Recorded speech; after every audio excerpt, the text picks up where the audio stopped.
want you to come out and travel together. Forget about the hectic days. Let life know lasting happiness. If you are tired, go and relax. Soak in hot water, or listen to the sound of the waterfall. Go to the mountains, big and small animals are waiting for you. The sea knows, let us fight. Do you know? Let's go on a trip, let nature heal you. I'll take you to see hippos. If you are tired, go and relax. Soak in hot water, or listen to the sound of the waterfall. Go to the mountains, big and small animals are waiting for you. Yeah, for you. The sea knows, let us fight. Do you know?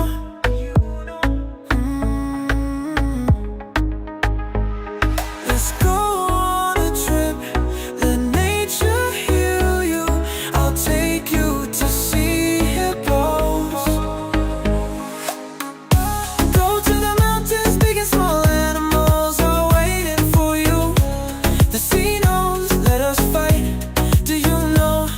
Let's go on a trip, let nature heal you. I'll take you to see hippos. If you are tired, go and relax. Soak in hot water, or listen to the sound of the waterfall.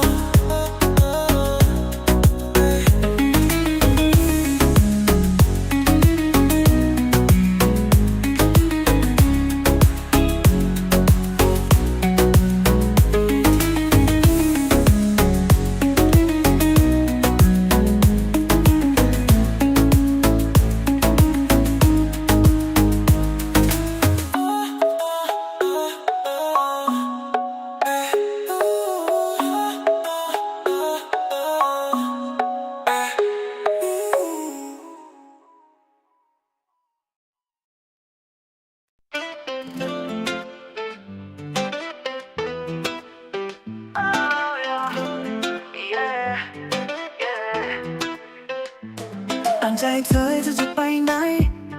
เอาสบายใจฉันไปได้หมดจะไปคนเดียวหรือจะชวนใคร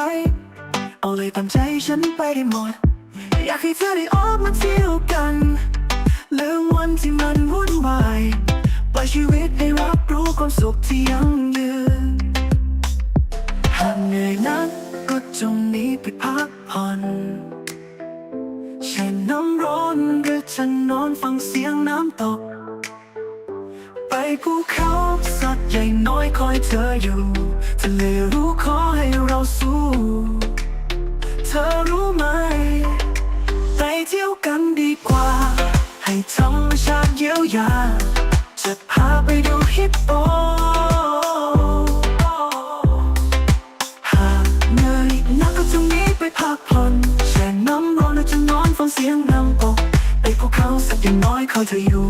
ทะเลรู้ขอให้เราสู้เธอรู้ไหม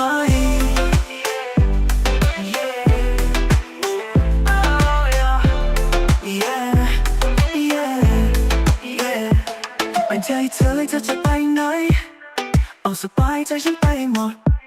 จะไปคนเดียวหรือจะชวนใครเอาเลยตามใจฉันไปได้หมดอยากให้เธอได้ออกมาเที่ยวกันลืมวันที่มันวุ่นวายปล่อยชีวิตให้รับรู้ความสุขที่ยั่งยืนหากเหนื่อยนักก็จงหนีไปพักผ่อนแช่น้ำร้อนหรือจะนอนฟังเสียงน้ำตกไปภูเขาสักอย่างน้อยคอยเธออยู่ทะเลรู้ขอให้เราสู้เธอรู้ไหมไปเที่ยวกันดีกว่าให้ธรรมชาติเยียวยาจะพาไปดูฮิปโปหากเหนื่อยนั้นก็จงหนีไปพักผ่อนแช่น้ำร้อนหรือจะนอนฟังเสียงน้ำตกไปภูเขาสัตว์ใหญ่น้อยคอยเธออยู่ทะเลรู้ขอให้เราสู้เธอรู้ไหมไปเที่ยวกันดีกว่าให้ธรรมชาติเยียวยาจะพาไปดูฮิปโป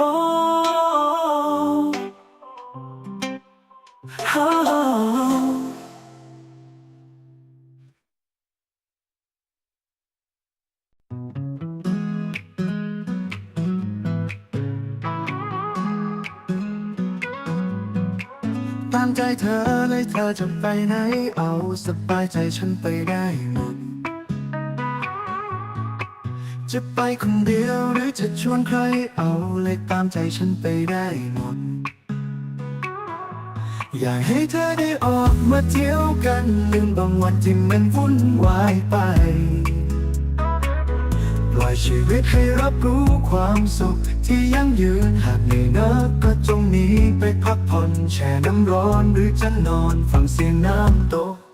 ไปภูเขาสักใหญ่น้อยคอยเธออยู่ทะเลรู้ขอให้เราสู้เธอรู้ไหมไปเที่ยวกันดีกว่าให้ธรรมชาติเยียวยา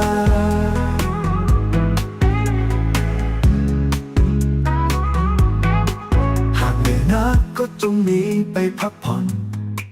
แช่น้ำร้อนหรือจะนอนฟังเสียงน้ำตกไปภูเขาสักใหญ่น้อยคอยเธออยู่ทะเลรู้ขอให้เราสู้เธอรู้ไหมไปเที่ยวกันดีกว่าให้ธรรมชาติเยียวยา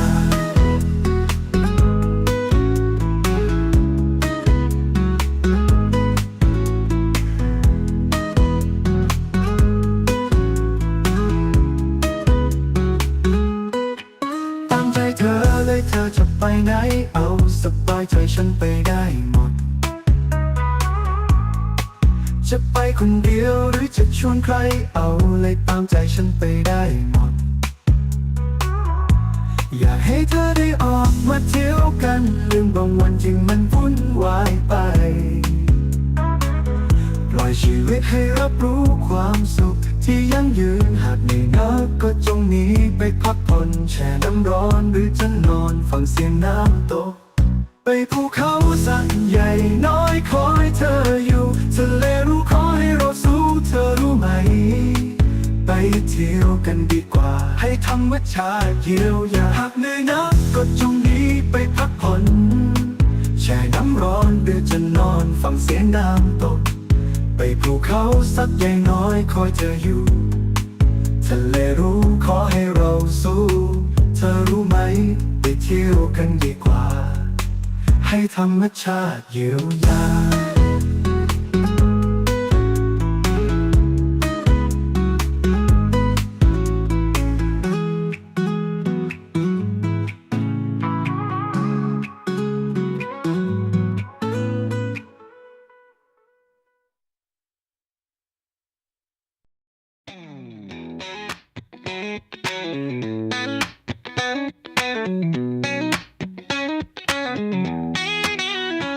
Now life feels like I'm lost somewhere. Why do I seem so lonely now?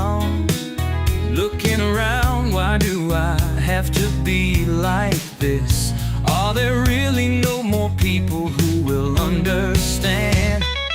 Searching and reaching for someone who we can lean on.